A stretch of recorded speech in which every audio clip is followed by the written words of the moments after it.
سرکار مدینے میں بلا کیوں نہیں لیتے، دامن میں مجھے اپنے چھپا کیوں نہیں لیتے، دامن میں مجھے اپنے چھپا کیوں نہیں لیتے۔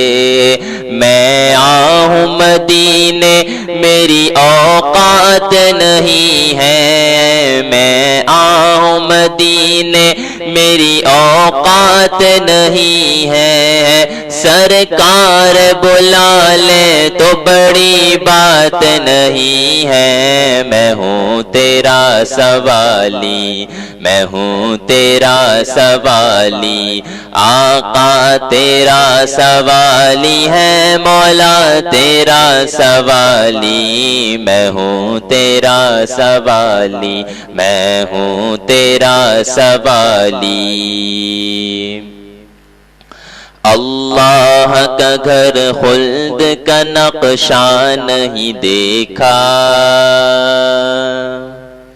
کچھ بھی نہیں دیکھا جو مدینہ نہیں دیکھا، کچھ بھی نہیں دیکھا جو مدینہ نہیں دیکھا۔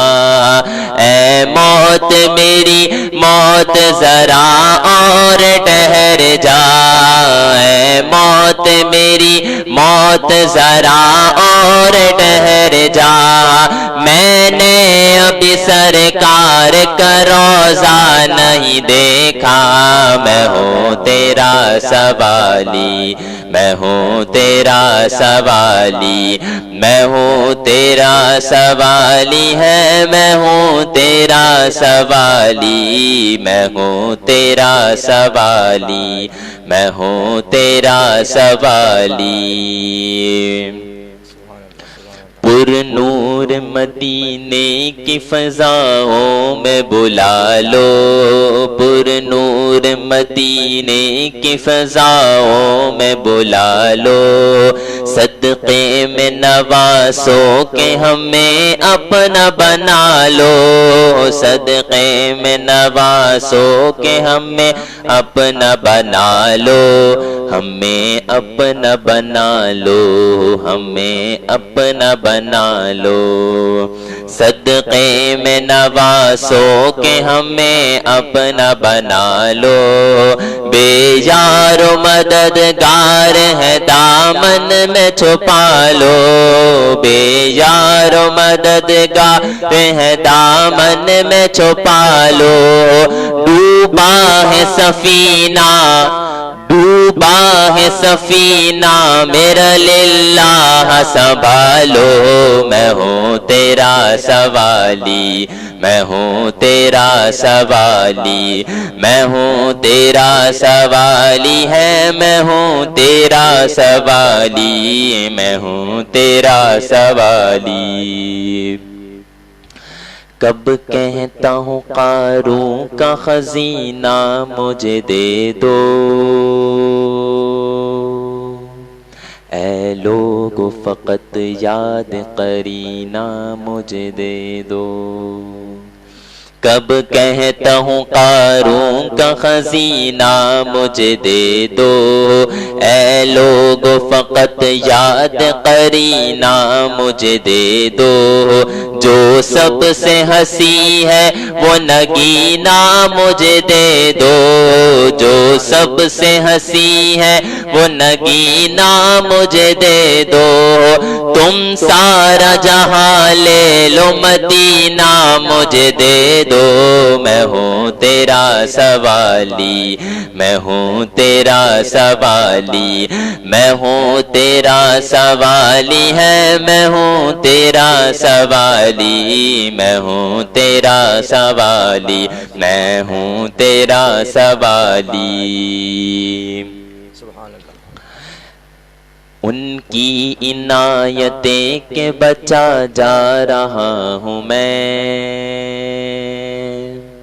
احسان ان کا ہے کہ دبا جا رہا ہوں میں، احسان ان کا ہے کہ دبا جا رہا ہوں میں، احسان ان کا ہے کہ دبا جا رہا ہوں میں، للہ سنبھالیے مجھے مولا سنبھالیے، للہ سنبھالیے مجھے مولا سنبھالیے، للہ تھامیے کہ گرا جا رہا ہوں میں ہوں تیرا سوالی، میں ہوں تیرا سوالی، آقا تیرا سوالی ہے، مولا تیرا سوالی، میں ہوں تیرا سوالی، میں ہوں تیرا سوالی۔ سبحان اللہ۔ اعوذ باللہ من الشیطان الرجیم، بسم اللہ الرحمن الرحیم، اللہم صلی علی سیدنا و مولانا محمد معدن الجود والکرم وعلی آلہ و اصحابہ وبارک وسلم وصلو علیہ۔ تمام دیکھنے والوں کو اور سننے والوں کو جہاں جہاں تک فیس بک اور یوٹیوب پر براہ راست جنت ٹی وی کی اسکرین پر خصوصی نشریات رمضان کا سما دیکھی جا رہی ہے، ان سب کو آپ کے میزبان حافظ محمد احسن خان کی طرف سے اور میرے بھائی میرے محترم جناب حافظ عبداللہ کی طرف سے السلام علیکم ورحمۃ اللہ وبرکاتہ۔ ناظرین محترم، الحمدللہ آج 14واں رمضان المبارک، 14ویں افطار کی طرف ہم رواں دواں ہیں۔ 14 روزے آج مکمل ہونے جا رہے ہیں اور کل 15 روزے مکمل ہو جائیں گے۔ آدھا مہینہ گزر چکا ہے اور انشاءاللہ اس آخری عشرے میں ہماری جو نشریات جس درجے پہ جائے گی انشاءاللہ، یقیناً اللہ اور اس کی ذات سے پورا بھروسہ ہے کہ ایک بہت خوبصورت نشریات کرنے جا رہے ہیں آخری عشرے میں اور تاخراتوں میں ہم، کیونکہ یہاں ذکر الہی ہوتا ہے، یہاں ذکر حبیب ہوتا ہے، یہاں ذکر اولیاء ہوتا ہے، یہاں ذکر صحابہ ہوتا ہے، یہاں ذکر اہل بیت ہوتا ہے، اور جہاں ذکر اہل بیت ہو، صحابہ ہو، رسول ہو، اللہ ہو، تو وہ جگہ ایک بہت منفرد جگہ ہوتی ہے۔ اور جہاں جس نشریات میں آغاز میں اللہ اور اس کے حبیب کا ذکر کیا جا رہا ہو تو وہ نشریات سب سے منفرد نشریات ہوتی ہیں۔ تو اسی لیے ہم کہتے ہیں کہ ہماری نشریات سوشل میڈیا کی سب سے بڑی نشریات ہے۔ اور رمضان کا سما جیسا کہ آپ کو پتا ہے، آج میں نے ناز شریف سے یہ کلام ہے، ایک ایسا کلام ہے جس میں التجا بھی ہے کہ اے اللہ، اے رب کریم، اے حبیب، ہمیں اپنے دربار میں بلا لیجئے، مرنے سے پہلے ہمیں اس کا دیدار کرا دیجئے، اپنے دربار کا دیدار کرا دیجئے۔ اس میں ایک التجا بھی ہے، دعا بھی ہے۔ تو ایک ایسے کلام سے ہم نے آغاز کی آج کی نشریات۔ اس کی وجہ یہ بھی تھی کہ عبداللہ بھائی چلے جاتے ہیں، تو سوچا آج عبداللہ بھائی کے سامنے میں ایک کلام پیش کروں۔ ہم تو چھوٹے موٹے شناخواں ہیں، اور بس اللہ تعالیٰ سے دعا ہے ہمیں اللہ اور اس کے حبیب نبی کریم رؤوف الرحیم صلی اللہ علیہ وآلہ وسلم کی تعلیمات پر عمل کرنے کی توفیق عطا فرمائے۔ جیسا کہ آپ کو پتہ ہے، ہماری اس نشریات کا آغاز قرآن مجید و فرقان حمید سے ہوتا ہے۔ سب سے پہلا سیگمنٹ ہمارا ہوتا ہے قرآن کا سما، اور اس نشریات کا آغاز کریں گے حافظ عبداللہ جو کہ قرآن کا سما سیگمنٹ سے۔ اور سب سے پہلے میں آپ کو خوش آمدید کہتا ہوں۔ السلام علیکم ورحمۃ اللہ، کیا حال ہے حضرت؟ ٹھیک ٹھاک، مزے میں؟ جمعہ مبارک آپ کو۔ خیر مبارک۔ آج بڑی بات تو یہ کہ جمعۃ المبارک ہے، اور کل جو حافظ صاحب نے آیت مبارکہ کی تلاوت کی تھی وہ جمعے کے حوالے سے تھی۔ کل اس لیے کی تھی تاکہ ہم جمعۃ المبارک کی تیاری کر لیں۔ تو اللہ تعالیٰ سے دعا ہے ہمیں قرآن پر عمل کرنے کی توفیق عطا فرمائے۔ آغاز کرتے ہیں قرآن مجید و فرقان حمید کے سیگمنٹ قرآن کا سما سے۔ بسم اللہ۔ أعوذ بالله من الشيطان الرجيم.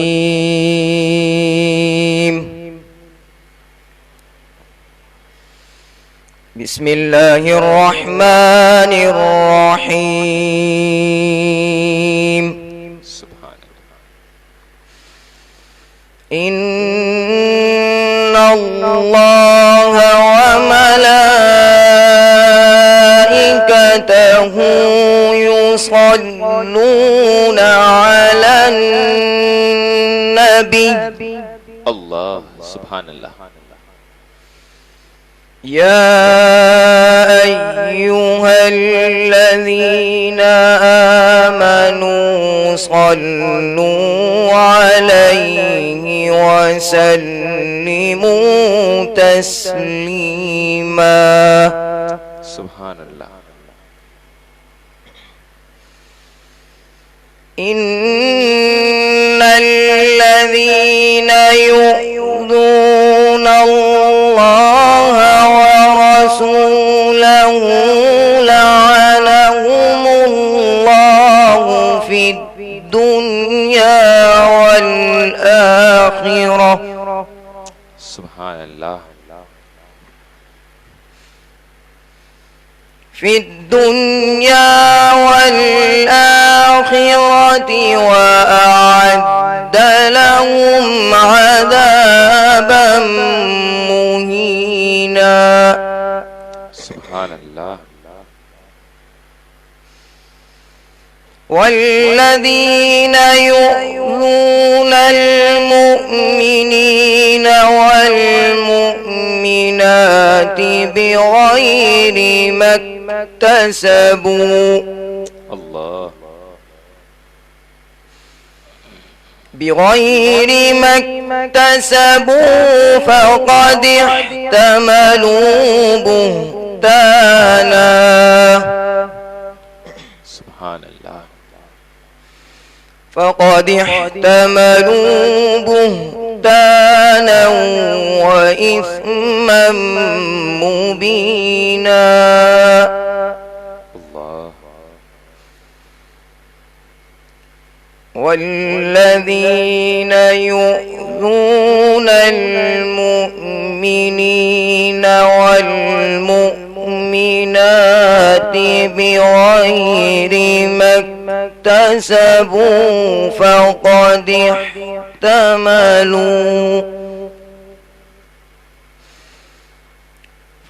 احتملوا بهتانا وإثما مبينا.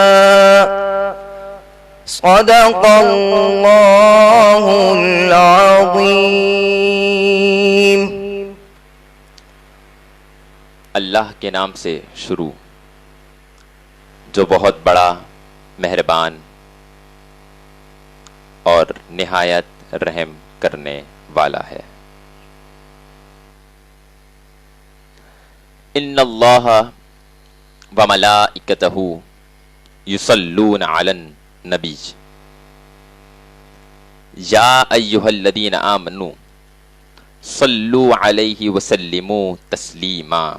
اللہم صلی علی سیدنا و مولانا محمد. بے شک اللہ اور اس کے فرشتے نبی پاک محمد مصطفیٰ احمد مجتبیٰ صلی اللہ علیہ وآلہ وسلم پر درود بھیجتے ہیں. تو اے ایمان والو تم بھی ان پر درود بھیجو اور خوب خوب سلام بھیجا کرو. ناظرین محترم، سورۃ الاحزاب آیت نمبر 56 اللہ تعالی اس آیت مبارکہ میں فرما رہے ہیں کہ اے بندو تم بھی اللہ پر درود بھیجا کرو، کیونکہ میں، اللہ فرما رہے ہیں، میں اور میرے فرشتے بھی اس نبی پر درود بھیجتے ہیں. اور جب بھیجتے ہیں ہم تو درود بھیجتے ہیں، مگر تم درود کے ساتھ سلام بھی بھیجا کرو۔ ہمیں سلام کیوں بھیجنے کا کہا؟ وہ اس لیے ہم بندے ہیں، ہم گناہگار ہیں، ہم سیاہکار ہیں، ہم بدکار ہیں، ہم خطاکار ہیں۔ ہمیں کہا تم سلام بھی بھیجو، درود تو بھیجو مگر تم سلام بھی بھیجو اپنے نبی پہ، کیونکہ سلام میں بھی ایک دعا ہے۔ جواب ملتا ہے تو جواب ملے گا تو آپ پر بھی سلامتی ہوگی، تو وہاں سے جواب ملے گا تو آپ تو سلامت رہیں گے۔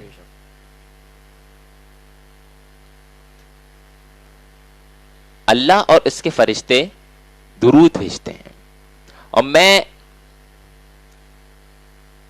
یہ بات کرتا ہوں کہ جو لوگ کہتے ہیں درود و سلام بس بھیجنا چاہیے، مطلب کہ ایک ٹال مٹول کر یہ بات کر رہے ہوتے ہیں، آپ سے میں یہ گزارش کرتا ہوں کہ آپ یہ بتائیں، اللہ قرآن مجید میں یہ فرما رہا ہے کہ میں اپنے نبی پہ درود بھیج رہا ہوں۔ اللہ جس پر درود بھیجتا ہو تو کیا بات ہے اس حبیب کی پر، سبحان اللہ۔ ہماری کیا اوقات ہے کہ ہم اس پر درود بھیجیں اور گن گن کے بھیجیں کہ ہم نے آج 100 درود پڑھے؟ میں کہتا ہوں 100 تو بالکل ہی کم ہے۔ پورا دن آپ درود بھی بھیجیں گے نا تو وہ پورا نہیں ہوگا، وہ حق ادا نہیں ہوگا۔ مٹی کے برابر، ایک جو مٹی کا جو اتنا سا باریکی کے برابر بھی آپ کا وہ حق پورا نہیں ہوگا۔ اس نبی نے جو آپ کے لیے دعائیں کری ہیں، جو امت کے لیے دعائیں کری ہیں، اس کا بھی حق پورا نہیں ہو سکتا۔ اس نبی نے اس امت کے لیے کتنی دعائیں کی ہیں۔ پھر اس کے بعد ان الذین یؤذون اللہ ورسولہ لعنہم اللہ فی الدنیا والآخرہ واعد لہم عذابا مہینا۔ جو لوگ اللہ اور اس کے رسول کو ایذا پہنچاتے ہیں، تکلیف پہنچاتے ہیں، اللہ نے دنیا اور آخرت میں ان پر لعنت کی ہے اور ان کے لیے ایسا عذاب تیار رکھا ہے جو ذلیل کر کے رکھ دے گا انہیں۔ اس سے مراد کیا ہے اس آیت مبارکہ سے؟ یہ ہے جو اللہ اور اس کے حبیب کی نافرمانی کریں۔ جو اسلام ہمیں بات سکھاتا ہے اس سے ہٹ کر کام کرنا، اس سے ہٹ کر کوئی بات کرنا، اللہ اور اس کے حبیب کی نافرمانی کرنا، صحابہ اکرام کی شان میں کوئی گستاخی کرنا، اولیاء اکرام کی شان میں گستاخی کرنا، نبیوں کی شان میں گستاخی کرنا، اہل بیت کی شان میں گستاخی کرنا، یا ایکس وائی زیڈ کسی بھی کوئی بھی غلط کام کرنا جو اسلام سے جس سے خارج ہو جائے وہ کرنا۔ کیونکہ اللہ اور نبی کی جو تعلیمات ہیں اس سے ہٹ کر کوئی عمل ایسا کرنا جس سے اللہ ناراض ہو جائے، آپ کے حبیب ناراض ہو جائیں، تو اس کا عذاب ایسا ہے کہ اللہ فرما رہے ہیں کہ اس کا عذاب ایسا، جب اس پر عذاب پڑے گا تو وہ ذلیل و خوار ہو جائے گا، دنیا میں بھی اور آخرت میں بھی۔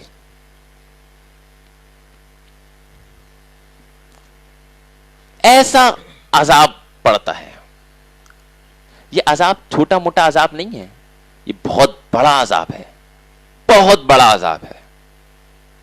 جب اگر اللہ قرآن میں بتا دیں نا یہ عذاب، اس کا عذاب کا بتا دیں تو انسان کے رونگٹے کھڑے ہو جائیں، تو ابھی بھی وقت ہے کہ ہم سدھر جائیں اور اس کے اللہ اور اس کے رسول کی تعلیمات پر عمل کرنے لگ جائیں۔ پھر اس کے بعد والذین یؤذون المؤمنین والمؤمنات بغیر ما اکتسبوا فقد احتملوا بہتانا و اثما مبینا۔ مؤمنین والمؤمنات، سب کو سمجھ میں آتا ہے. مؤمنین مؤمن, بہتانوں بہتان لگانا. اب مؤمن اور بہتان کا الفاظ آ گیا سمجھ میں, جیسے اردو میں بھی تقریباً یہی معنی ہے اس کے. بہتان بہتان لگانا, مومن مومن. اب قرآن میں اللہ کیا فرما رہے ہیں, اور جو لوگ مومن مردوں اور مومن عورتوں پر ان کے کسی جرم کے بغیر تکلیف پہنچاتے ہیں تو انہوں نے بہتان ترازی اور کھلے گناہ کا بوجھ اپنے اوپر لاد لیا ہے. اس سے مراد کیا ہے؟ بہت سے وقت ایسا ہوتا ہے کہ ہم یہ نہیں دیکھتے کہ ہم کرنے کیا جا رہے ہیں. سامنے والے کی غلطی نہیں ہوتی, ہم اس پہ بہتان لگا دیتے ہیں. سامنے والا وہ غلطی نہیں کرتا مگر ہم اس پر بہتان لگا دیتے ہیں, کیونکہ یہ ہمارے گناہوں, یہ گناہ ہیں ہمارے. ہم جو عبادت نہیں کرتے, اللہ سے طلب نہیں کرتے, اللہ سے معافی نہیں مانگتے, یہ سب اس کی وجہ سے ہے. کیونکہ اللہ تعالی سے معافی مانگنا ضروری ہے. جب آپ اپنے رب سے معافی مانگیں گے تو آپ کو کوئی بھی چیز پریشان نہیں کر سکتی, نہ آپ کسی غلط کام کی طرف جائیں گے. ہم غلط کام کی طرف کیوں جاتے ہیں؟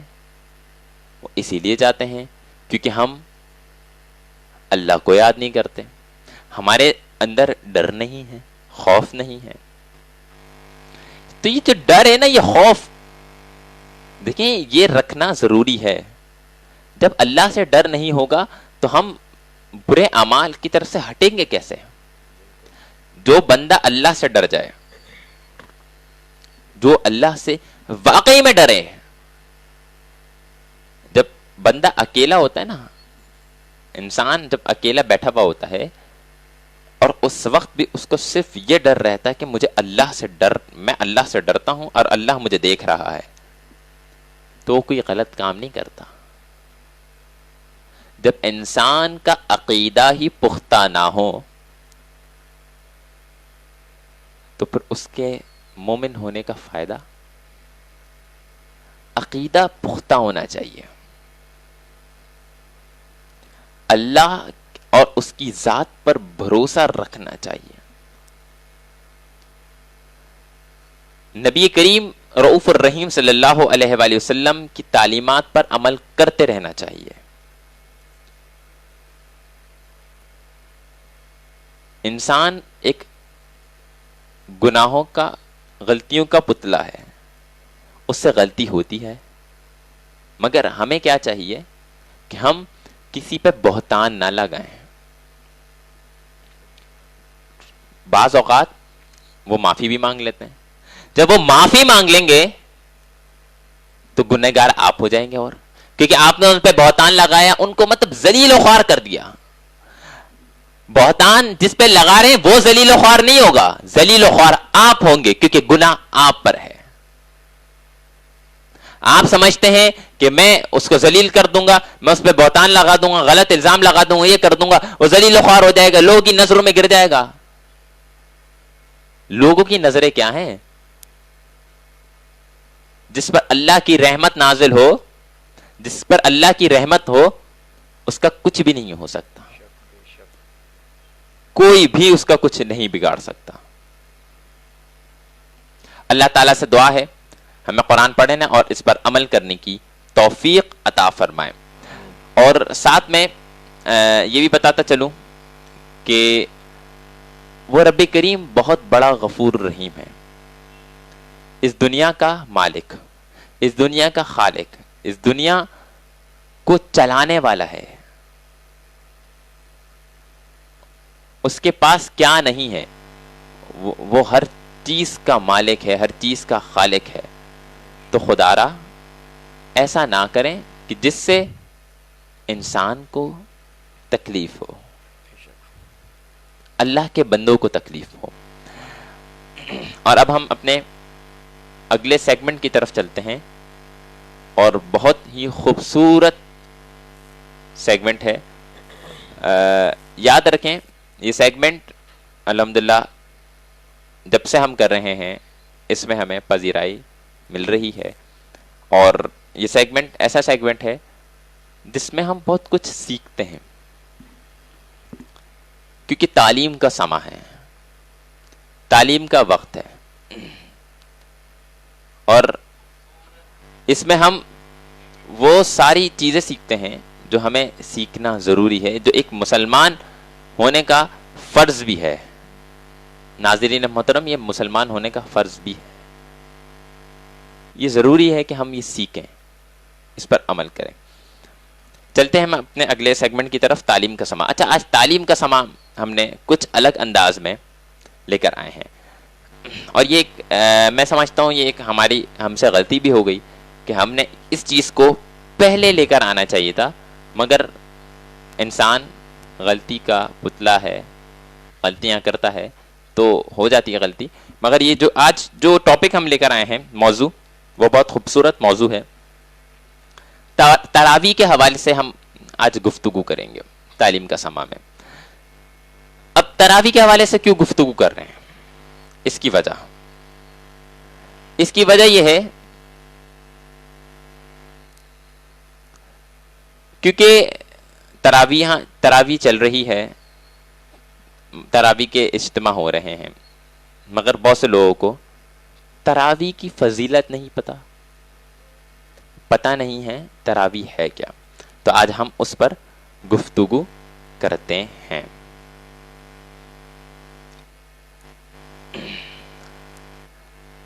سب سے پہلے ماہ رمضان میں مردوں اور عورتوں کے لیے 20 رکعت تراویح بعد نماز عشاء ادا کرنا سنت مؤکدہ ہے. حدیث نبوی صلی اللہ علیہ وآلہ وسلم ارشاد فرمایا, نبی کریم رؤوف الرحیم سرور کائنات احمد مجتبی صلی اللہ علیہ وآلہ وسلم نے, کہ جس نے رمضان کی راتوں میں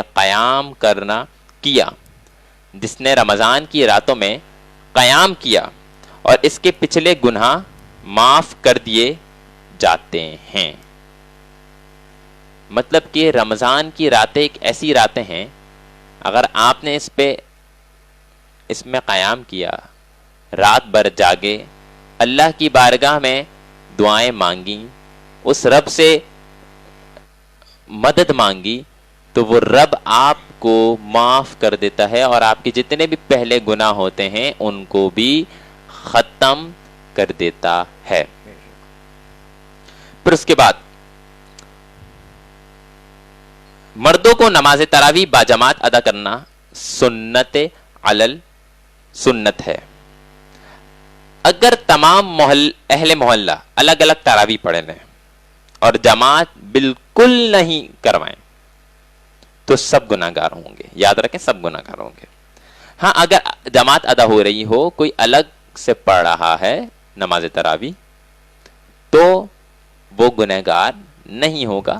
ہاں, وہ اس چیز سے, اس چیزوں سے محروم ہو جائے گا, اس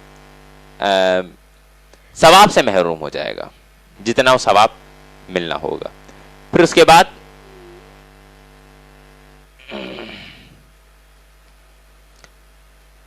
نماز تراویح 20 رکعت 10 سلاموں کے ساتھ ادا ہوتی ہے. 10 سلاموں کے ساتھ ادا کریں, اور ہر 4 رکعت کے بعد تھوڑی دیر آرام کر لینا مستحب ہے.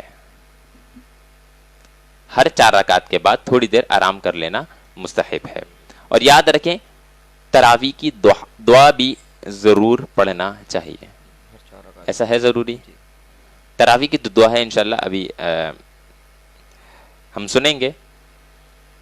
اس کے بعد رمضان شریف کے پورے مہینے میں ایک مرتبہ قرآن شریف تراویح میں ختم کرنا سنت ہے. اور یہ جو سنت ہوتی ہے وہ کیا ہے؟ سنت سے مراد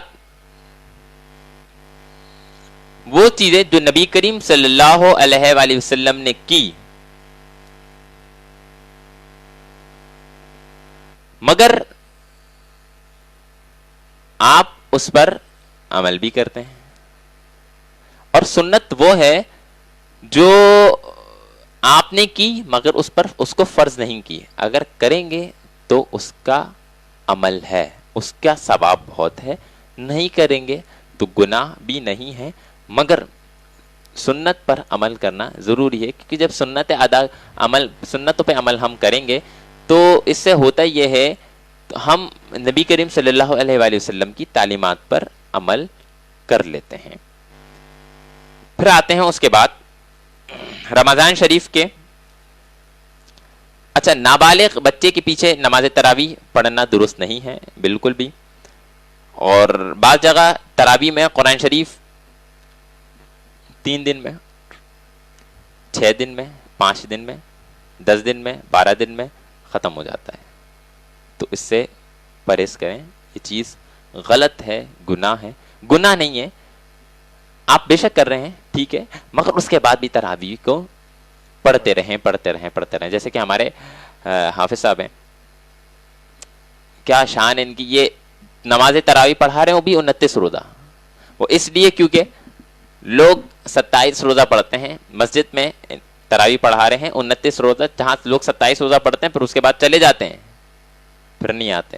تو انہوں نے ایک ایسا عمل بنایا ہے کہ لوگ 27 روزہ کیا بلکہ لوگ 29 روزہ پوری پڑھیں, پھر اس کے بعد نہ پڑھیں, مسئلہ نہیں ہے. کیونکہ اس کے بعد تو پھر چاند رات ہو جاتی ہے, تو وہ یہ مسئلہ ہے. اچھا, پھر اس کے بعد یہ تھا آج کا ہمارا سیگمنٹ تعلیم کا سما, اور میں یہاں پر ہمارے حافظ صاحب کو اجازت دوں گا کیونکہ آپ کو جانا بھی ہوتا ہے اور مسجد میں. تو اللہ تعالیٰ سے دعا ہے ہمیں قرآن پڑھنے, اس پر عمل کرنے اور ساری چیزوں پر عمل کرنے کی توفیق عطا فرمائے. پھر اس کے بعد ہم اپنا سیگمنٹ کریں گے پیارے نبی کی پیاری باتیں.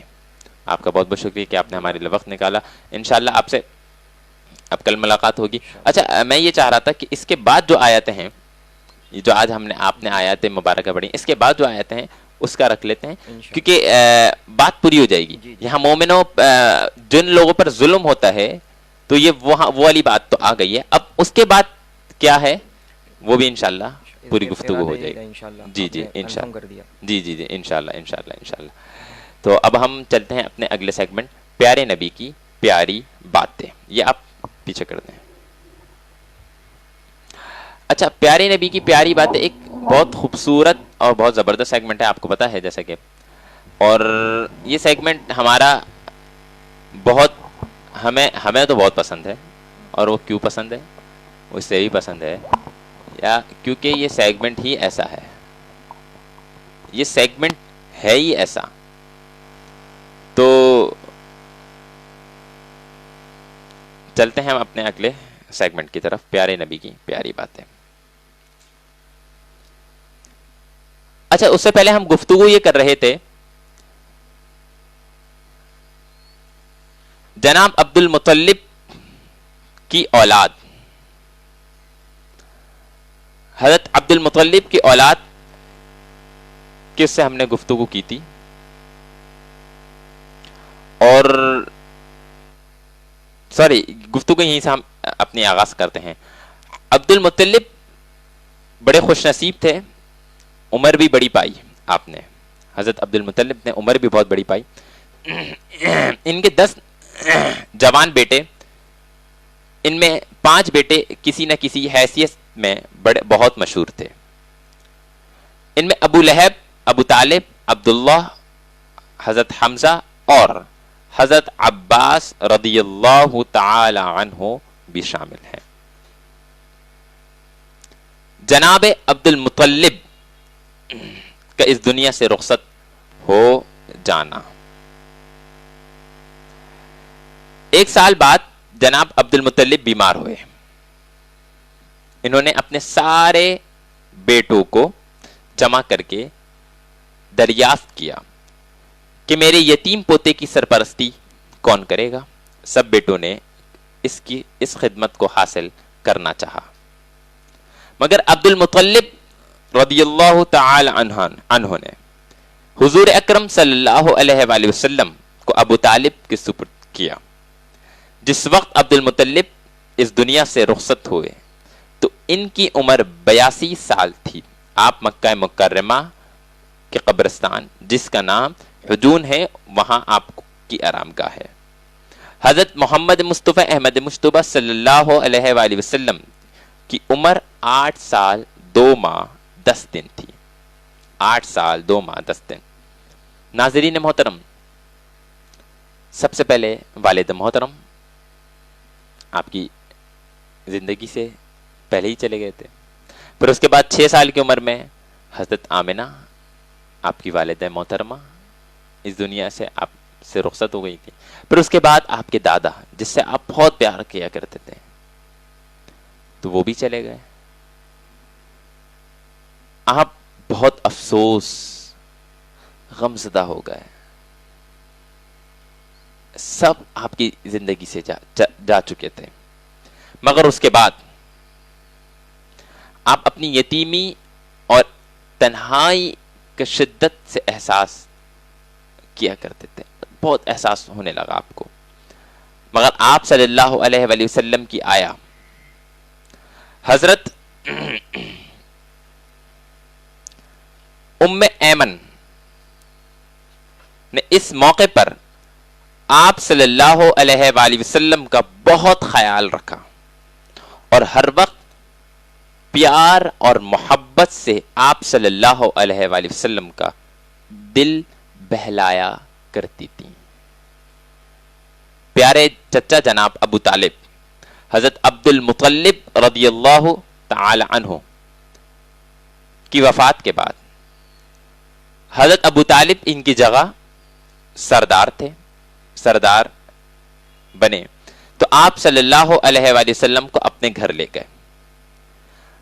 یاد رکھیں ابو طالب نے آپ صلی اللہ علیہ وآلہ وسلم کی پرورش بڑے لاڈ پیار میں کی. وہ حضرت محمد مصطفیٰ احمد مجتبیٰ سرور کائنات محمد صلی اللہ علیہ وآلہ وسلم کو اپنے بچوں سے زیادہ چاہتے تھے، محبت کرتے تھے اپنے بچوں سے زیادہ. ان کا ہر طرح سے خیال رکھتے. سوتے تو حضور اکرم صلی اللہ علیہ وآلہ وسلم کو ساتھ لے کر سوتے. کہیں جاتے تو نبی کریم صلی اللہ علیہ وآلہ وسلم کو ساتھ لے کر جاتے. حضرت محمد صلی اللہ علیہ وآلہ وسلم بچپن ہی سے بہت اچھے تھے. بچپن میں آپ نہ روتے تھے اور نہ فضول کام کرتے تھے. بڑے جس کام کا حکم دیتے فوراً ادا کرتے تھے. آپ صلی اللہ علیہ وآلہ وسلم اپنے چھوٹوں پر شفقت فرماتے اور محبت سے پیش آتے. کبھی کسی سے جھگڑا نہ، کسی کو مارا، کسی چیز کو بغیر پوچھے نہ تو لیتے نہ برے کسی کام، کوئی بھی ایسے کام میں پیش آتے. یاد رکھیں نبی کریم صلی اللہ علیہ وآلہ وسلم ایک وہ ہستی ہیں جن سے نبی اللہ تعالی نے شروع سے آزمائشیں لی. یاد رکھیں آزمائش تو ایک بہت آزمائشیں تو بہت آتی ہیں، مگر اللہ تعالی نے نبی پاک محمد مصطفیٰ احمد مجتبیٰ صلی اللہ علیہ وآلہ وسلم سے، کیونکہ آپ کی والدہ کا اس دنیا سے رخصت ہو جانا یہ بھی ایک آزمائش. پھر اس کے بعد آپ جس سے محبت سب سے زیادہ کرتے ہیں اپنے دادا سے، ان کا اس دنیا سے رخصت ہو جانا یہ بھی ایک آزمائش. آزمائش پہ آزمائش، آزمائش پہ آزمائش. پھر آپ اکیلے ہو گئے، مگر ام ایمن نے آپ کا بہت بہت حد سے زیادہ ساتھ دیا. اور ام ایمن وہ تھی جو نبی کریم صلی اللہ علیہ وآلہ وسلم کی جب والدہ محترمہ حضرت آمنہ رضی اللہ تعالی عنہا جب اس دنیا سے رخصت ہو رہی تھیں تو وہ اس وقت بھی یہیں ان کے ساتھ تھی، نبی کریم صلی اللہ علیہ وآلہ وسلم کے ساتھ. تو کیونکہ مدینے میں جا رہے تھے، وہ لوگ مدینے میں تھے، مدینے سے واپس آ رہے تھے مکہ کی طرف، مگر بیچ میں ہی حضرت آمنہ اس دنیا سے رخصت ہو گئی تو وہ دوبارہ مدینے میں آ گئے. اور وجہ یہ ہے کہ اللہ تعالیٰ نے ہمیں اس دنیا میں بھیجا وہ اس لیے کہ ہم نبی کریم صلی اللہ علیہ وآلہ وسلم کے طریقوں پر عمل کر سکیں. کیونکہ اس دنیا میں جو بادشاہت ہے وہ نبی کی بادشاہت ہے. اس دنیا میں اللہ کے بعد نبی ہیں اور اللہ کی پہچان نبی کریم صلی اللہ علیہ وآلہ وسلم نے کرائی ہے. اور یاد رکھیں نبی کریم صلی اللہ علیہ وآلہ وسلم اس دنیا کی سب سے بہترین شخصیت ہے. آپ کا نام تو ان یونیورسٹیز میں آتا ہے کہ آپ سب سے بیسٹ ٹیچر تھے. اور بس اللہ تعالیٰ سے دعا ہے کہ یہ جو سیگمنٹ ہے ہمارا پیارے نبی کی پیاری باتیں، اس پر ہمیں عمل کرنے کی توفیق عطا فرما، کیونکہ اس سیگمنٹ میں ہم وہ ساری گفتگو کرتے ہیں جو ہم نبی کریم صلی اللہ علیہ وسلم نے جو بات کہی. اور اس سیگمنٹ کی ایک خاصیت یہ ہے کہ یہاں پر ذکر نبی ہوتا ہے اور یہاں آپ کی سیرت بیان کی جا رہی ہوتی ہے. اور کوشش ہے کہ آپ کی سیرت کیونکہ مکمل ہم اس دنیا میں آئے ہیں، شروع سے بھی اگر آغاز کریں، اس دنیا میں کوئی ایک ایسا مفتی نہیں ہے، عالم نہیں ہے، قاری نہیں ہے جس کو پوری نبی کی سیرت معلوم ہو. نبی کی سیرت اتنی ہے کہ اگر ہم پوری دنیا کے مفتیان کرام بھی بیٹھ جائیں تو کوئی بھی نبی کی سیرت پوری نہیں کر سکتا. اتنی نبی کی سیرت ہے. آپ نے وہ کام کیے ہیں جو انسان تو کیا کوئی بھی نہیں کر سکتا. ایسی ہی اللہ تعالیٰ نے اپنے نبی کا مقام اس وقت سے کوئی رکھا تھا جب حضرت آدم علیہ السلام اس دنیا میں تشریف لائے اور حضرت آدم علیہ السلام نے کہا کہ حضرت بی بی حوا کو کہ حق مہر میں جب کیا دینا تھا تو اللہ تعالیٰ نے فرمایا کہ تم اپنے نبی پر درود بھیج دو تو وہ حق مہر بھی پوری ہو جائے گی تمہاری. حضرت آدم نے حق مہر میں نبی پر درود بھیجا تھا تو اس وقت نبی کا نام تھا. اللہ نے اپنے سارے انبیاء کرام کو کہا کہ تمہارے بعد ایک آخری نبی آئے گا جس پر تمہیں ایمان رکھنا ہے. تو یہ چیز اللہ تعالیٰ سے دعا ہے ہمیں ختم نبوت پر ایمان رکھنا ہے اور اس پر یقین رکھنا ہے اور اس پر پہرا بھی ہمیں دینا ہے. اور جو لوگ اس میں دخل اندازی کر رہے ہیں نا، ان کا تو ان کے ساتھ ایسا ہونے والا ہے آپ کو پتہ بھی نہیں ہے. یہ جو کرونا آیا ہے نا، یہ پاکستان میں نہیں آیا، یہ ان لوگوں پر آیا ہے. یہ کرونا ان لوگوں پر آیا ہے، یہ پاکستان پہ نہیں آیا، یہ ان لوگوں پر آیا ہے. اللہ تعالیٰ نے ان کو بتایا یہ دیکھو میں دنیا کو روک سکتا ہوں. تم بہت آگے بڑھ رہے تھے، تم ہر چیز میں آگے بڑھ رہے تھے، تم اللہ کے خلاف لوگوں کو وہ کر رہے تھے، تم نبی کریم صلی اللہ علیہ وآلہ وسلم کی شان میں گستاخی کر رہے تھے. تم کیا سمجھ رہے ہو میں تمہیں قید کر سکتا ہوں، تمہارے گھروں میں ہی تمہیں قید کر سکتا ہوں. یہ تو ایک چھوٹی سی آزمائش ہے، یہ چھوٹی سی بالکل.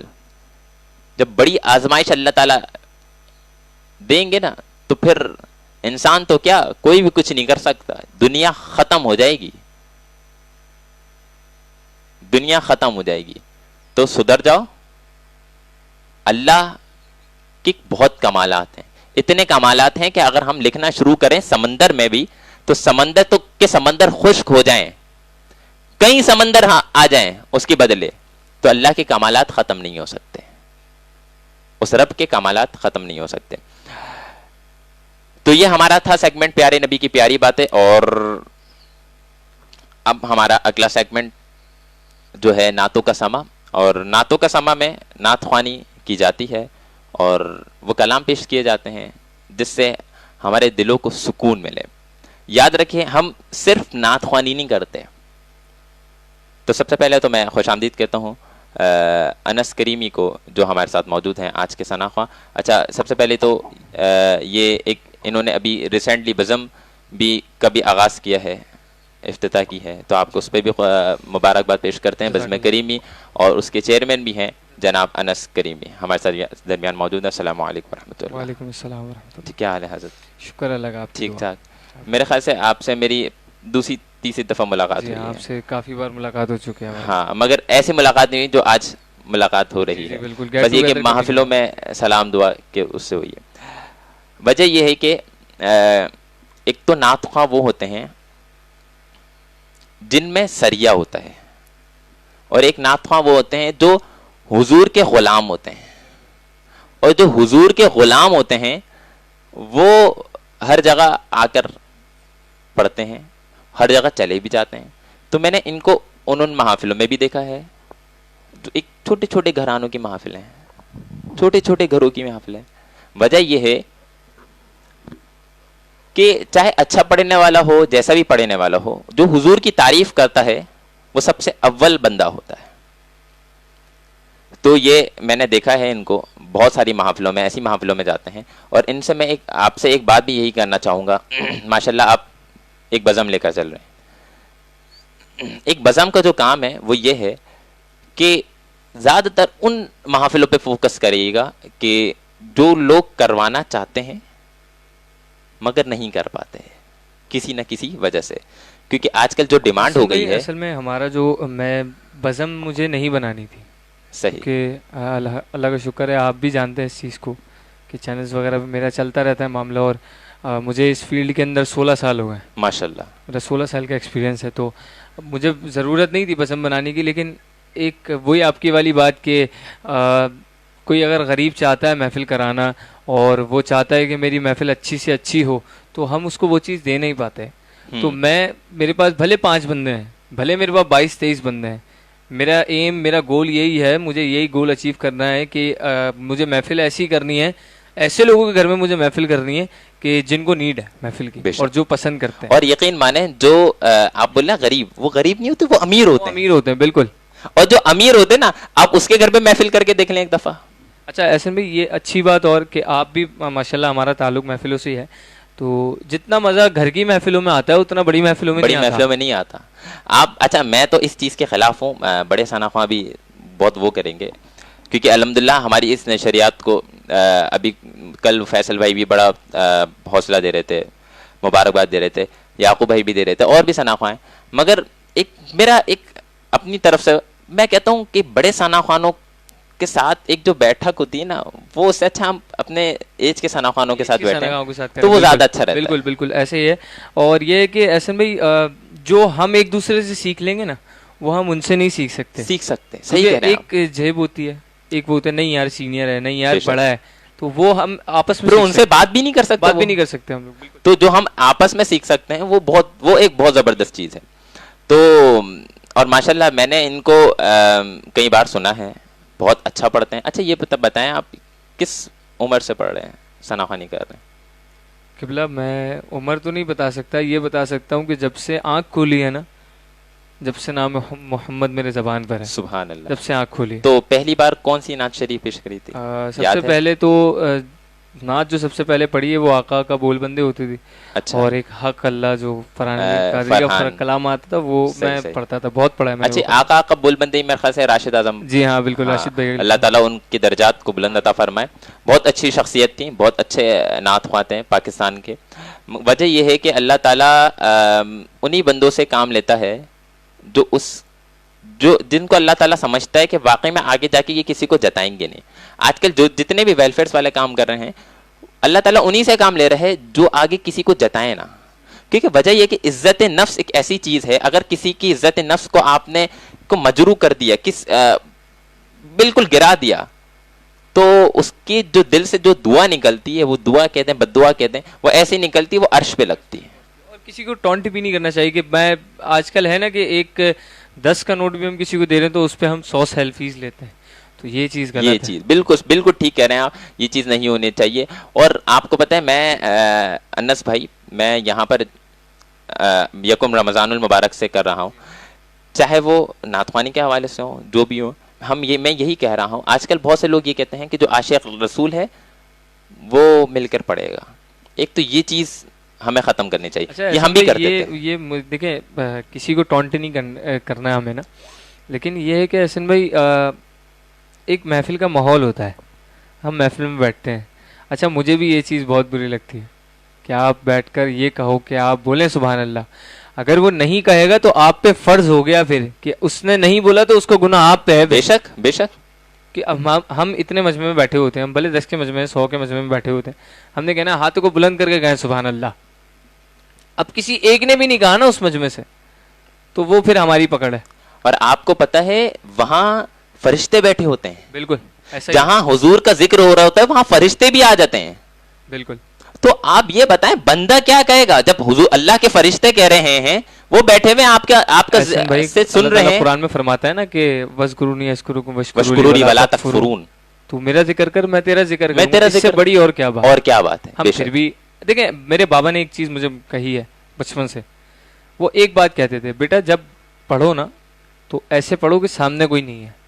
تو احسن بھائی وہ بچپن سے لے کر آج تک عادت بھی نہیں ہے بولنے کی, بولو سبحان اللہ, ہاتھوں کو بلند کر کے بولو, ان چیزوں کی عادت ڈالی ہی نہیں بابا نے. اور آپ یقین مانیں اللہ تعالیٰ انہیں ترقی دیتا ہے جو اپنے سامنے والوں کو اپنے برابر سمجھتا ہے. اپنے سے زیادہ سمجھ لے وہ صحیح ہے, مگر اپنے سے جو نیچے سمجھتا ہے, میں کہتا ہوں اس کو پھر ترقی نہیں ملتی. کیونکہ تکبر ایک ایسی چیز ہے, دیکھو اللہ تعالیٰ تو کسی وقت بھی بندے سے چھین سکتا ہے, اس کی آواز چھین سکتا ہے, اس کی حسن بھی اس کا چھین سکتا ہے. آپ یقین مانے بہت سے لوگ کہتے ہیں کہ حسین ہوتے ہیں نا, گورے چٹے ہوتے ہیں, یہ ہوتے ہیں, تو حضرت علی کا قول ہے یہ جس سے سانس لے رہے ہو نا تم, یہ حلق نہیں ہے, یہ ایک سوراخ ہے. یہ جو کان ہے یہ کان نہیں ہے, یہ ایک ہڈی ہے. یہ جو زبان ہے یہ زبان نہیں ہے, یہ گوشت کا لوتڑا ہے. آپ یہ چیزیں اللہ حضرت علی کا فرمان ہے, یہ کان نہیں, یہ ہڈی ہے, یہ سوراخ ہے. تو آپ یہ بتائیں آپ کو اس پر کیا ہے کہ جو آپ اتنا غرور کرتے ہیں. یہ سب اللہ نے بنائے ہیں, اللہ تعالیٰ چاہے تو اس کو ختم بھی کر سکتا ہے. تو اللہ کا شکر ادا کیا کریں, کیونکہ ہمارے ہاں یہ ہے آج ہم جو اس حالات میں ہیں وہ اس لیے ہیں کیونکہ ہم اللہ کا شکر ادا نہیں کریں. بھائی اس کی ایک وجہ اور ہے کہ ہم قرآن سے بھی دور ہو گئے.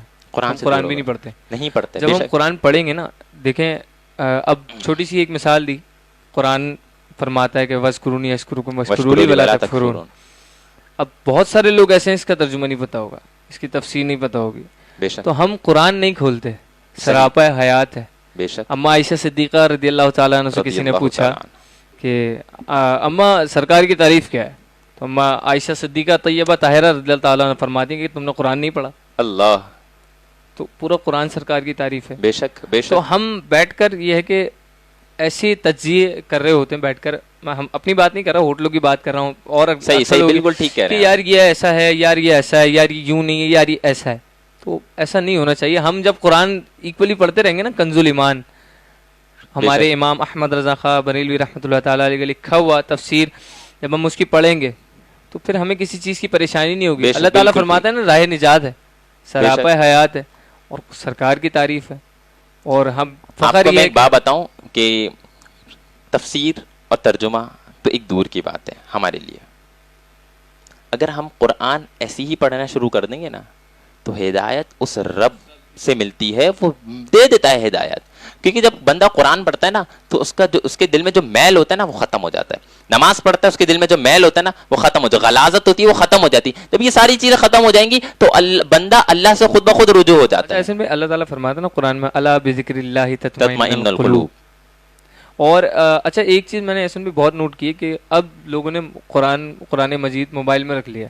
ہاں تو اب پہلے تو مٹی جمع کرتی تھی نا قرآن پاک کے اوپر, اب اس میں جالے بھی لگنا شروع ہو گئے کیونکہ اب وہ ہمارے پاس موبائل میں آ گیا. بے شک. اب اس موبائل میں کیا کیا چیزیں ہوتی ہیں, ہمارے پاس گیلری میں پکچرز ہیں, بہت سارے میسیجز ہوتے ہیں. ٹھیک ہے, ہم نے قرآن شریف میں رکھا ہے. تو ایک میسج میں دینا چاہوں گا کہ قرآن پاک جو ہے اچھی چیز ہے, آپ موبائل میں رکھا ہوا آپ نے, لیکن یہ ہے کہ پھر اس کو احتیاط بنتی ہے. بے شک. تو پھر ہم نے قرآن پاک موبائل میں رکھا ہوا, قرآن پاک رکھا ہوا, تو پھر ہم اس کو نیچے بھی نہ رکھیں, اس کو نیچے نہ رکھیں, اس کی احتیاط کریں.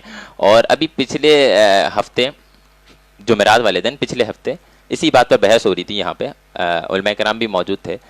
کہ کیونکہ میں نے علماء کرام سے بھی یہی سنا ہے کہ قرآن مجید و فرقان حمید آپ موبائل میں جو پڑھ رہے ہیں تو وہ بغیر وضو کے بھی پڑھ سکتے ہیں, مگر اس کے ہاتھ نہ لگائیں, ان الفاظوں کا ہاتھ نہ لگائیں. تو کچھ علماء کرام یہاں بولنے لگے نہیں حرام ہے یہ ہے.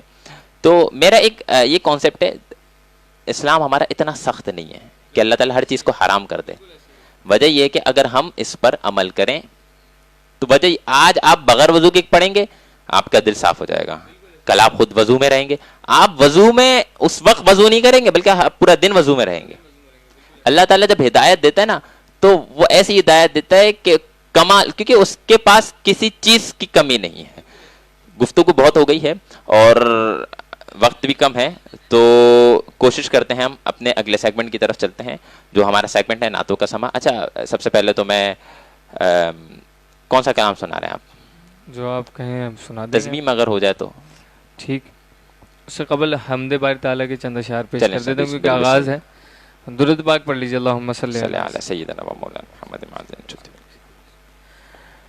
لا الہ الا اللہ لا الہ الا اللہ لا الہ الا اللہ لا الہ الا اللہ. کسی نے پوچھا کہ جنت کی کوئی قیمت ہے؟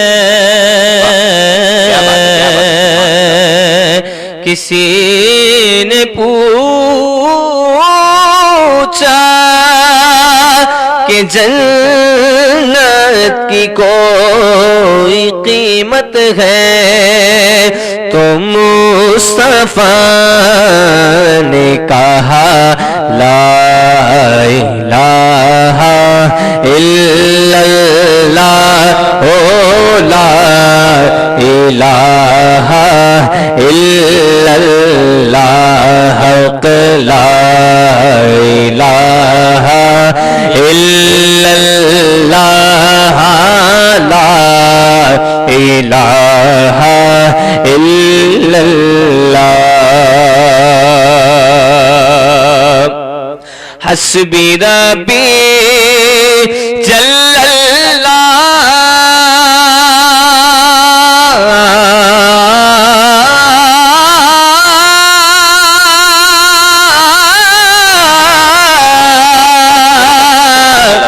ما فی قلبی غیر اللہ نور محمد صلی اللہ حق لا الہ الا اللہ حق لا الہ الا اللہ لا الہ الا اللہ محمد رسول اللہ. کیا بات ہے، کیا بات ہے. تضمین پیر نصیر الدین نصیر شاہ صاحب اور کلام اعلیٰ حضرت. خوبصورت کلام ہے، حضور پیش کر رہا ہوں، سماعت کیجئے.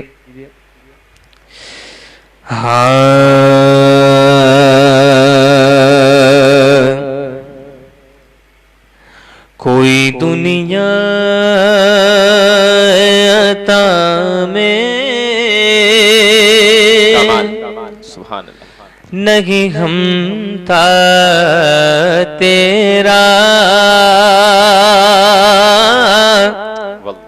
بے شک ہو جو حاتم کو میسر یہ نظارہ تیرا کہ اٹھے دیکھ کے بخشش میں یہ رتبہ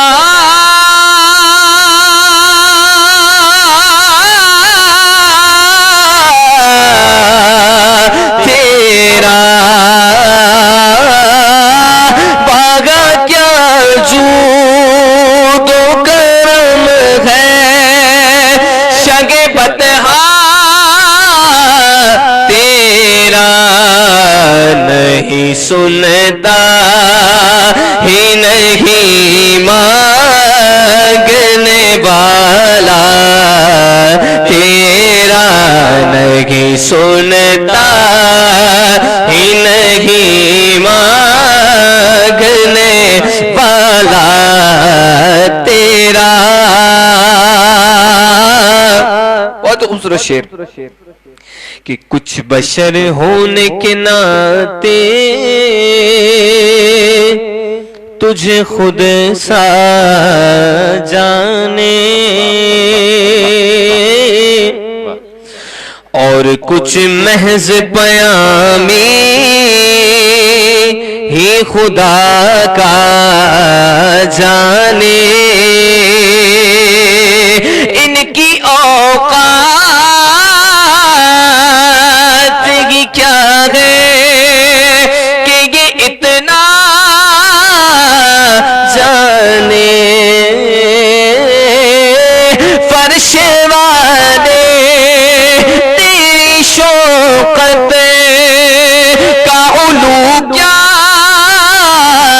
جانے، خسروا عیش پہ اڑتا ہے پھریرا تیرا، سن بھائی کہ بے لقائے یار ان کو چین آ جاتا اگر یوں جبریل سدرا چھوڑ کے، خسروا عیش پہ اڑتا ہے پھریرا تیرا۔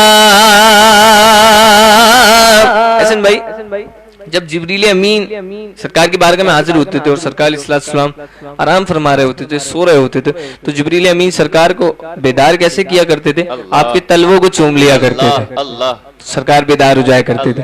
تو شاعر خوبصورت بات میرے امام فرماتے ہیں کہ خسروا عرش پہ اڑتا ہے پھریرا تیرا، ہاں تیری سرکار میں لاتا ہے رضا اس کو شفیع، تجھ سے ہر چند وہ ہے قدر و فضائل میں رفیق، تجھ سے ہر چند مطلب آپ کی اس سے ہی، آپ کے نواسوں سے، لیکن تجھ سے بہت سارے لوگ دیکھ رہے ہیں تو اس کا مطلب دوسرا بھی ہو سکتا ہے تجھ سے، تو یاد رکھیے کہ تجھ سے آپ کے نواسوں سے جو نسل چلتی ہوئی آ رہی ہے، تو سرکار علیہ السلام کی آل کی بات یہاں پر ہو رہی ہے۔ شاعر نے لکھا کہ تجھ سے ہر چند وہ ہے قدر و فضائل میں رفیق، کر نصیراج مگر فکر رضا کی توسیع، کیونکہ پاس ہے اس کے شفاعت کا وسیلہ بھی وسیع، تیری سرکار میں لاتا ہے رضا اس کو شفیع، جو میرا غوث ہے اور لاڈلا بیٹا تیرا، جو میرا غوث ہے اور لاڈلا بیٹا تیرا،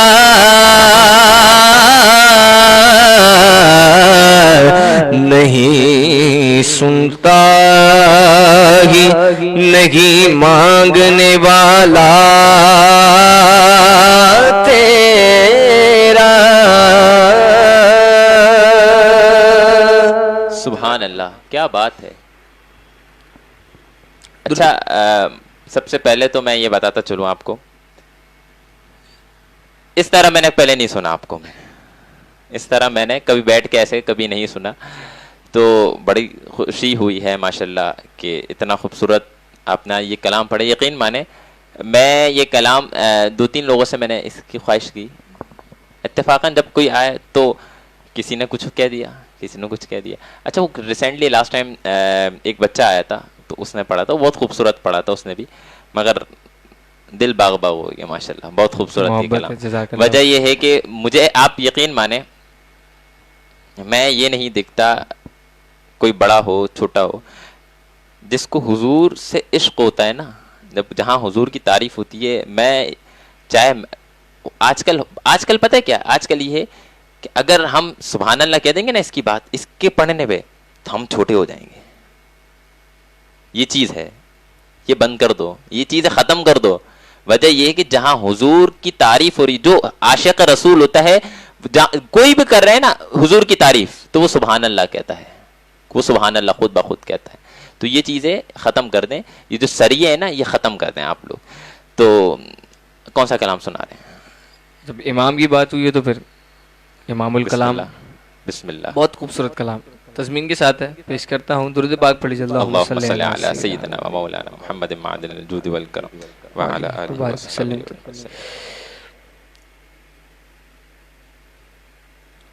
خوبصورت کلام فرماتے ہیں، پی نصیر النصیر شاہ صاحب کی تضمین ہے. فرماتے ہیں کہ یہ وہ سچ ہے،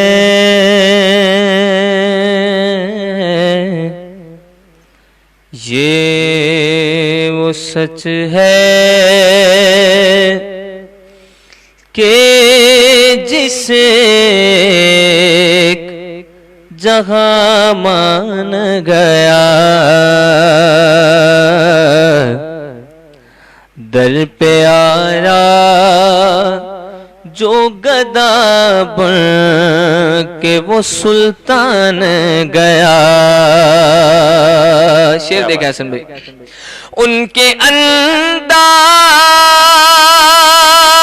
نوازش پہ میں قربان گیا،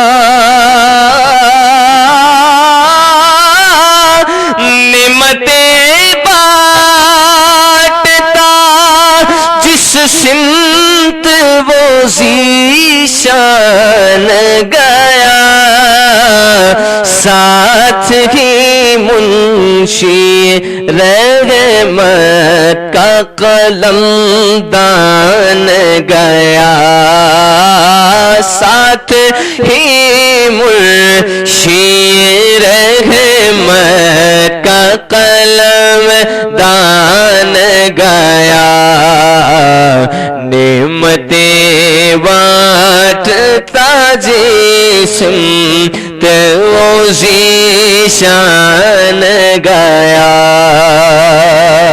کیا خوبصورت عقیدہ فرماتے ہیں کہ تجھ سے جو پھیر کے منہ جانب قرآن گیا،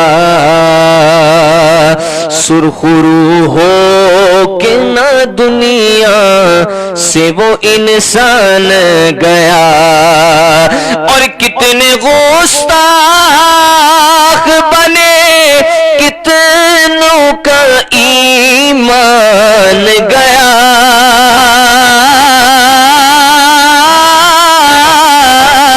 لے خبر جلد کے غیروں کی طرف دھیان گیا، میرے آقا میرے مولا تیرے قربان گیا، میرے آقا میرے مولا تیرے قربان گیا. خوبصورت شعر مقطع فرماتے ہیں، باب مقصد پہ تمناؤں کے زینے پہنچے،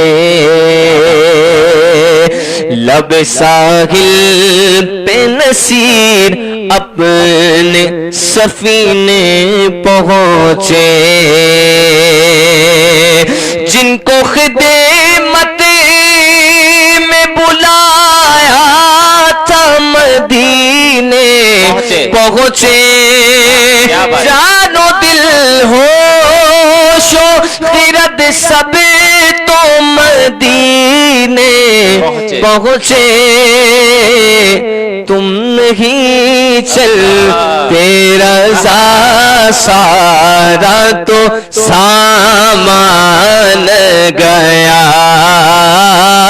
تم نہیں چلتے رضا سارا تو سامان گیا نعمتیں بانٹتا جس سمت وہ ذیشان گیا. حسن بھائی ایک کلام کی فرمائش ہمارے بہت پیارے بھائی آپ کے بھی دوست میرے بھی دوست جناب خضر الیاس پنجتنی انہوں نے کلام کی فرمائش کی ہے. چلو ایسا کرتے ہیں ہم اس کلام سے اختتام کریں گے اپنے تو ہم آگے اپنے اگلے سیگمنٹ اختتامی سما کی طرف چلتے ہیں. آج کا اختتامی سما یاد رکھیں یہ ہے کیونکہ ہماری اختتامی سما میں اصلاح کی جاتی ہے اور آج جو قرآن مجید و فرقان حمید میں ہم نے پڑھا ہے اس کا ترجمہ یہ تھا کہ ان اللہ و ملائکتہ یصلون علی النبی یا ایھا الذین آمنوا یصلوا علیہ وسلموا تسلیما. اے لوگو اللہ فرما رہے ہیں اے بندو میں اور میرے فرشتے تمہارے حبیب اور اپنے حبیب پر درود بھیجتے ہیں. یاد رکھیں درود کس پہ بھیجا جاتا ہے میں ابھی کھل کے نہیں بتانا چاہ رہا ویسے آپ کو میں بتا دوں درود حضور جانتے ہیں تو بھیجتے ہیں ہم یہاں سے اور ہمیں کہا ہے اللہ نے کیا کہا ہے ہمیں درود بھیجو اور ساتھ میں سلام بھی بھیجو. سلام کیوں بھیجنے کا کہا ہے کیونکہ ہم گناہگار ہیں ہم سیاہکار ہیں بدکار ہیں خطا کار ہیں. وہ پروردگار ہے وہ پروردگار اپنے حبیب پر درود بھیج رہا ہے تو ہماری کیا اوقات ہے اگر ہم 10 درود تو کیا ہم پورے دن بھی درود بھیجیں تو وہ پورا حق ادا نہیں کر سکتا. تو گزارش یہ ہے کہ اختتامی سما میں کہ جتنا ہو سکے درود بھیجیں کیونکہ یہ جو وبا ہے یہ بھی درود سے ختم ہوگی. یہ جو وبا ہے یہ حضور کے بارگاہ میں جب آپ رو کر دعا مانگیں گے اللہ کی بارگاہ میں جب رو کر دعا مانگیں گے تو یہ وبا بھی انشاءاللہ ختم ہو جائے گی. اور ان لوگوں سے گزارش ہے جو لاک ڈاؤن یہ جو اسمارٹ لاک ڈاؤن کر رہے ہیں خدا کے واسطے یہ اسمارٹ لاک ڈاؤن ختم کر دیں یا تو کرفیو لگا دیں پورا کہ تاکہ سب گھروں میں بیٹھ جائیں اور یہ وبا ختم ہو جائے. یہ اسمارٹ لاک ڈاؤن کی ضرورت ابھی ہمیں نہیں ہے کیونکہ رمضان شریف ہے. اور سب سے اچھا امپورٹنٹ بات یہ ہے یہ جو لاک ڈاؤن جو ختم کر رہے ہیں نا ابھی اس سے اور پریشانی ہے وہ یہ ہے جو لوگ ابھی بے روزگار ہیں اس وقت تو کوئی روزگار نہیں ملے گا آخری کے دنوں میں تو ان کی بھی بیوی بچے ہیں وہ بیچارے شوہر پریشان ہو جائیں گے. بیوی بچے تو یہ کہیں گے یار ہمیں تو چاہیے اب تو سارے بازار کھل کے ہمیں تو لا کے دو کپڑے بھی لا کے دو یہ بھی لا کے دو. یا تو آپ عید تک بند رکھیں یہ لاک ڈاؤن پھر اس کے بعد آپ یہ شروع کریں لاک ڈاؤن کھولنے مگر عید تک ابھی بند رکھیں کیونکہ ابھی کسی کے پاس اتنے پیسے نہیں ہیں کہ وہ کسی اپنے بچے کو کچھ کھلا سکے پلا سکے یا عید کے کپڑے دلا سکے. آپ لوگ صرف اپنا سوچتے ہیں آپ اپنا سوچ رہے ہیں ابھی یہ سوچ رہے ہیں کہ مزدور مزدور کہاں ابھی کون دے گا کسی کو کسی کے پاس ہے پیسہ جو اپنا گھر بنوائے گا نہیں ہے بھائی. ابھی یہ ختم کریں ابھی لاک ڈاؤن نہیں کھولیں اگر ہے تو پھر سب کو آپ پیسے بھی بانٹیں. پیسے یہاں بانٹے نہیں جاتے وہ میسج کرو تو وہ پیسے ملیں گے ابھی کوئی پیسے ویسے نہیں مل رہے بھائی ایسا کچھ نہیں ہے. خدا را اس چیز پر تھوڑا سا دیکھیں کیونکہ ہماری عوام پریشان ہے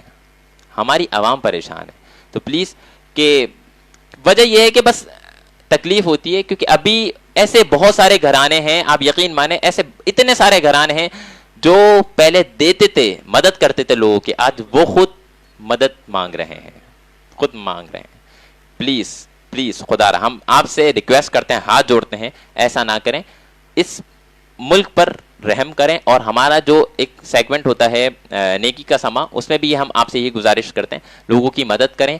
اگر کوئی ہمارے ذریعے مدد کرنا چاہتا ہے تو اس نمبر پر رابطہ کر سکتے ہیں جنہیں راشن کی ضرورت ہے وہ بھی اس نمبر پر رابطہ کر سکتے ہیں اور جو مدد کرنا چاہتے ہیں لوگوں کی وہ بھی اس نیچے نمبر پر دیے گئے نمبر پر رابطہ کر سکتے ہیں انشاءاللہ.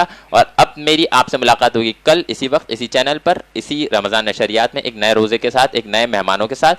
اور اب ہم چلتے ہیں ہمارے انس بھائی کی طرف یہ اختتامی کلام پڑھیں گے اور پھر اس کے بعد اس نشریات کا اختتام ہوگا. السلام علیکم ورحمۃ اللہ. چونکہ اختتام ہے تو پھر کوئی دعائیہ کلام میں پیش کر دیتا ہوں. اچھا اگر توبہ قبول ہو جائے جی وہی میرے ذہن میں تھا مزہ آ جائے گا. سبحان اللہ. باقی خضر بھائی انشاءاللہ دوبارہ ان کو مدعو کریں گے تو پھر انشاءاللہ وہ کلام آپ سنیے گا. یا رب میں گناہگار ہوں توبہ قبول ہو، سیاں پہ شرمسار ہوں توبہ قبول ہو، جاں سوز دل فگار ہوں توبہ قبول ہو، سرتابہ انکسار ہوں توبہ قبول ہو، توبہ قبول ہو، میری توبہ قبول ہو، توبہ قبول ہو، میری توبہ قبول ہو، عیش و نشاط ہی میں گزاری ہے زندگی، ہر زاریے سے اپنی سواری ہے زندگی، عیش و نشاط ہی میں گزاری ہے زندگی، ہر زاریے سے اپنی سواری ہے زندگی، میرا خیال یہ تھا کہ جاری ہے زندگی، لیکن یہ غال اب ہے کہ باری ہے زندگی، توبہ قبول ہو، میری توبہ قبول ہو، توبہ قبول ہو، میری توبہ قبول ہو، یا رب میں گناہگار ہوں توبہ قبول ہو، سرتابہ انکسار ہوں توبہ قبول ہو، ہاں تیرے کرم کو تیری عطا کو بھلا دیا، تیرے کرم کو تیری عطا کو بھلا دیا، اعمال کی جزا و سزا کو بھلا دیا، طاقت ملی تو کرب و بلا کو بھلا دیا، ہر ناتوا کی آہ رسا کو بھلا دیا، توبہ